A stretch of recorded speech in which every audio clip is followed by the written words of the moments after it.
നമസ്കാരം. Driver mayor തർക്കത്തിന്റെ പേരിൽ പാർട്ടിക്കുള്ളിൽ ഉണ്ടായിരിക്കുന്ന കല്ലുകടി കാരണം മേയർ അമ്മയുടെ കസേര പോലും തെറിക്കുന്ന സാഹചര്യമാണ് ഇപ്പോൾ. അതുകൊണ്ട് തന്നെ വിഷയം എങ്ങനെയെങ്കിലും ഒതുക്കി തീർക്കാനാണ് മേയർ അമ്മയുടെ ശ്രമം. വിഷയത്തിൽ പ്രധാന പ്രതിയെന്ന് ആരോപിക്കുന്ന അതേസമയം മേയർക്കെതിരെ പരാതി നൽകിയിരിക്കുന്ന പരാതിക്കാരനായ ഡ്രൈവർ യദുവിനെ പിണക്കിയതിനാൽ ഒരു ചർച്ചയിലൂടെ രമ്യതയിലെത്തുക എന്ന കാര്യം നടക്കില്ല എന്ന് മേയർ മനസ്സിലാക്കി കഴിഞ്ഞു. പിന്നീടുള്ളത് മറ്റേതെങ്കിലും വിഷയത്തിലേക്ക് ജനശ്രദ്ധ വഴിതിരിച്ചു വിടുക എന്നതാണ്.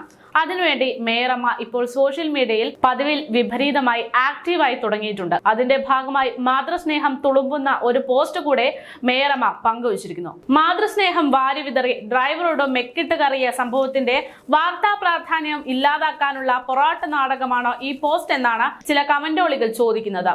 ഞാനും ആ പോസ്റ്റ് വായിക്കുകയുണ്ടായി. പോസ്റ്റിൽ മേയർ പറയുന്ന കാര്യങ്ങൾ പാടെ നിഷേധിക്കാൻ സാധിക്കുന്ന ഒരു കാര്യമൊന്നുമല്ല. അവർ പറയുന്ന ചില കാര്യങ്ങളെല്ലാം യാഥാർത്ഥ്യമാണ്. പക്ഷെ എന്ന് കരുതി മേയറെ പാടെ നല്ലവളാണ് എന്ന് വരുത്തി തീർക്കാൻ ആ പോസ്റ്റിനെ കൊണ്ട് സാധിക്കില്ല എന്നതാണ് യാഥാർത്ഥ്യം. കാരണം സൈബർ സഖാക്കന്മാരെ വാനോളം വളർത്തിയ കൂട്ടത്തിൽപ്പെടുന്നതാണ് മേയർ. അപ്പോൾ അവർ തന്നെ അത്തരം സൈബർ പോരാളികൾക്കെതിരെ ഇത്തരത്തിലൊരു കുറിപ്പ് പങ്കുവെച്ചതിൽ ഒരു വിരോധാഭാസമുണ്ട് എന്ന് തന്നെയാണ് മനസ്സിലാകുന്നത്. പിന്നെ മാതൃസ്നേഹത്തിന്റെ കാര്യം പറയുകയാണെങ്കിൽ സ്വന്തം കൈക്കുഞ്ഞിനെ ജോലി സ്ഥലത്ത് കൊണ്ടുവന്ന് നിയമലംഘനം നടത്തി ആ കുഞ്ഞിന്റെ പേര് പറഞ്ഞുകൊണ്ട് ചെയ്യേണ്ടുന്ന ജോലികളിൽ നിന്ന് മാറി നിന്ന് ഉത്തരവാദിത്തങ്ങളെ മാറ്റി നിർത്തിയ മേയറുടെ പൊറാട്ട് നാടകം കുറച്ച് ദിവസങ്ങൾക്ക് മുമ്പ് നാം കണ്ടതുമാണ്. എന്തായാലും ഇപ്പോൾ മാതൃസ്നേഹം തുളുമ്പി നിൽക്കുന്ന മേയറുടെ പോസ്റ്റ് ചർച്ചകളിൽ ഇടം പിടിച്ചിരിക്കുകയാണ്.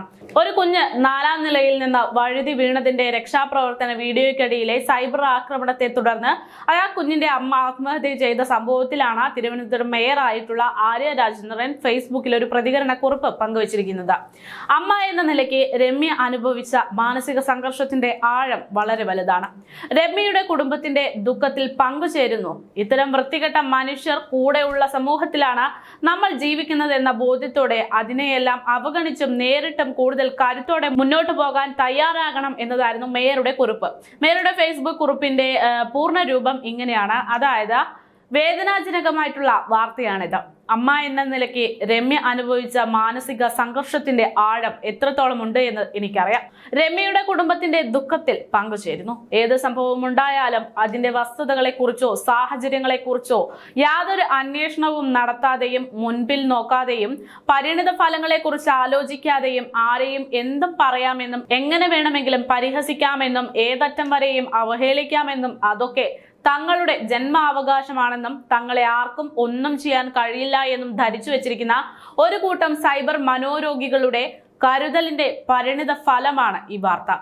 രമ്യയെ ഇക്കൂട്ടർ എന്തൊക്കെ പറഞ്ഞു കാണുമെന്നതും എങ്ങനെയൊക്കെ ദ്രോഹിച്ചിരിക്കുമെന്നതും നമുക്ക് ഊഹിക്കാവുന്നതേയുള്ളൂ. ഇതൊരു ഗൗരവമായ സാമൂഹിക പ്രശ്നമാണ്. ആത്മഹത്യയോ ഉൾവലിയലോ നാടുവിടലോ ഒന്നും കൊണ്ടല്ല ഇതിനെ നേരിടേണ്ടതെന്ന് നമ്മുടെ സ്ത്രീ സമൂഹം തിരിച്ചറിയണം. ഇത്തരം വൃത്തികെട്ട മനുഷ്യർ കൂടെയുള്ള സമൂഹത്തിലാണ് നമ്മൾ ജീവിക്കുന്നതെന്ന ബോധ്യത്തോടെ അതിനെയെല്ലാം അവഗണിച്ചും നേരിട്ടും കൂടുതൽ കരുത്തോടെ മുന്നോട്ട് പോകാനാണ് തയ്യാറാകേണ്ടത്. ഇത്തരം സൈബർ അതിക്രമങ്ങൾക്ക് എതിരെ അതിശക്തമായ നിയമ നടപടികളും പ്രതിഷേധങ്ങളും ഉണ്ടാകേണ്ടതുണ്ട്. ഇതായിരുന്നു കുറിപ്പ്. പക്ഷെ ഇത്തരത്തിലുള്ള സൈബർ ആളുകളെ വളർത്തിയത് ഈ പാർട്ടിയാണ് എന്നതിനാൽ ഇത്തരത്തിലുള്ള ഒരു പ്രതികരണത്തിന്റെ പ്രസക്തി എന്താണ് എന്നത് ജനങ്ങൾ ചോദിച്ചു തുടങ്ങുകയാണ്.